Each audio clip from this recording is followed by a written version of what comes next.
முத்துலட்சுமி. நான் சூலூர் சட்டமன்ற தொகுதியில் வேட்பாளராக மனு தாக்கல் செய்துள்ளேன். அனைத்து இந்திய புரட்சி தலைவர் மக்கள் முன்னேற்ற கழகம் சார்பாக நான் போட்டியிட்டுள்ளேன். அனைத்து மக்களுக்கும் சமத்துரிமை கொடுத்து நல்வாழ்வு அளிப்பேன். அம்மாவின் ஆசியுடன், சின்னம்மா அவர்களின்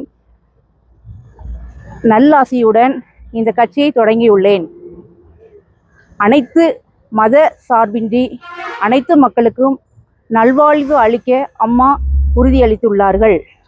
சின்னம்மா அதன்படி எங்களை வழிநடத்துவார்கள். சின்னம்மா அவர்கள் தென்னந்தோப்பு சின்னத்தில் அதிக வாக்கு வித்தியாசத்தில் வெற்றி வாகையை சூடி தருவார்கள். அது மட்டும் அல்லாமல் பெண்களுக்கு பாதுகாப்பு கருதி எங்களுக்கு நல்வாழ்வு அளிப்பார்கள். கல்வி கற்ற அனைத்து மாணவர்களுக்கும் உறுதியளிக்கும் வகையில் பல ஏற்பாடுகளை செய்துள்ளதாக சின்னம்மா அவர்கள் பொன்மொழி உறுதியளித்திருக்கிறார்கள். அது மட்டும் அல்லாமல் எங்களுடைய கட்சி தமிழ்நாடு அளவில் பெரிய அளவில் சாதிக்க சின்னம்மா அவர்கள் உறுதுணை புரிவார்கள். சூலூரின் முக்கிய கோரிக்கைகள் அனைத்து குக்கிராமங்கள் இருக்குது. அதுக்கான ஏற்பாடுகள் எல்லாமே, அதாவது கிராமங்கள் தூரமாக சென்று எல்லா மக்களுக்கும் நல்வசதிகளை செய்து கொடுப்பேன்.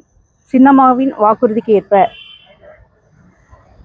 இந்த ஆட்சியில் பெண்களுக்கு பாதுகாப்பு. சின்னம்மா ஒரு வீரமங்கை. அவங்க பெண்களுக்கு முழுமையாக சப்போர்ட் கொடுப்பார்கள். அவர்களுடைய நோக்கமே பெண்ணினத்தை மேன்மைப்படுத்தணும். அந்த நோக்கத்துல தான் அவங்க செயல்படுறாங்க. அவங்க யாருமே துரோகிகளாகவோ பகையாளிகளாகவோ அவர் யாருமே நினைக்கதில்லை. எல்லாரையுமே நம்ம சமத்துவமான மக்களாக தான் அவங்க கருதப்படுகிறார்கள். அதனால அவங்களுக்கு கண்டிப்பாக அனைத்து மக்களும் வாக்களித்து சின்னம்மா அவர்களை வெற்றி பெற செய்வார்கள்.